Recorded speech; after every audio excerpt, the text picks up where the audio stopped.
Hey everyone, this is Greg Davis with Azola Creative, and I just want to send a message out today to talk about e-commerce. And I just want to explain why I love the e-commerce industry. Now, years ago, I was working in a different industry and I was moving into the digital space. And I started working for a company in New Jersey that was an e-commerce store. Now, the family that owned this business, they were very, very, very nice and extremely smart and ahead of the game when it came to e-commerce.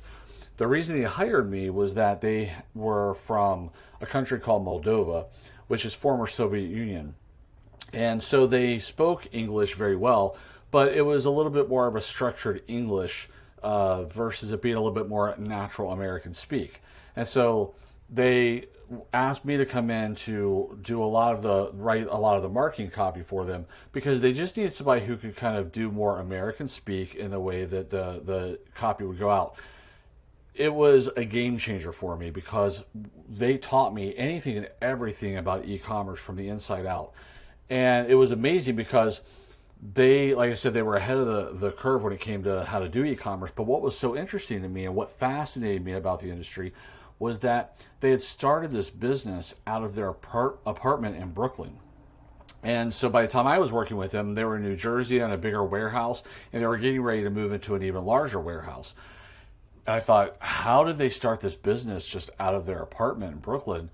And it turned into this. So it really was a game changer in the sense of it changed everything in the way that I think around websites and e-commerce and how to drive business. So that's one of the reasons why when I talk about lead generation websites, I think of it like an e-commerce store, because in e-commerce, if you're not making sales through your website, you're not open for business.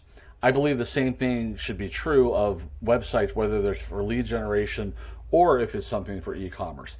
So anyway, I get excited about e-commerce because for a lot of small businesses, it's a great way for you to create a global business versus it just being localized.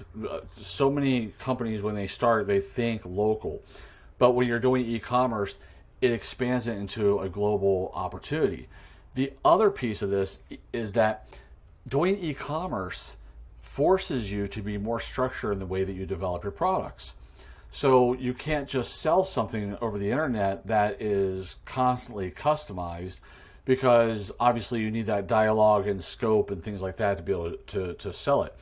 In e-commerce, it forces you to structure things in a very specific way because of the fact that you're moving that item, whether it be a digital product or an actual physical product, you're forcing it to be structured in a certain way so that it's easy to sell online. So it's a really good practice for businesses, especially ones that aren't doing e-commerce, to think like that. Think about if you remove yourself from the business and the only way that somebody buys this product is going to be through your website, that makes you be very disciplined in structuring boundaries around what the product is and what it isn't. So for me, e-commerce is a way for you to actually make your sales process a lot more efficient, even if you're not going to sell online, which quite frankly, anybody can sell online.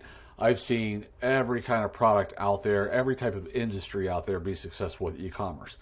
But I pass this along to you because it's so important for you to start thinking differently about the way the e-commerce models can help your business. So first of all, if you want to do e-commerce, 100% go for it. It's an incredible opportunity for your business. If you're not e-commerce, you're more services related, that's great still if you follow that e-commerce model. It's build your products out so that they are so specific that you have the ability to sell them faster and easier for your customers to actually understand what it is that you're buying. Obviously, when you're doing it in the services industry, there are going to be changes. There are going to be some customizations that might happen based on that particular client. That doesn't mean that you can't have an 80-20 rule where 80% of what that product is similar to for everyone, and then that 20% is what you modify for that specific client's needs. That beats a heck of a lot out of the idea of just doing everything custom all the time, which is a much slower sales process. So e-commerce, I'll probably talk about this a lot more because I am very passionate about this industry. I love it. I think it's turned so many first-time entrepreneurs into huge successes. And so hopefully that'll be the way that you go, either through selling e-commerce products or through doing it by kind of creating an e-commerce model for your services company. Hey everyone, thank you for watching. If you found this video helpful, please like and share it with your friends and colleagues. Be sure to subscribe to this channel and don't forget to leave a comment.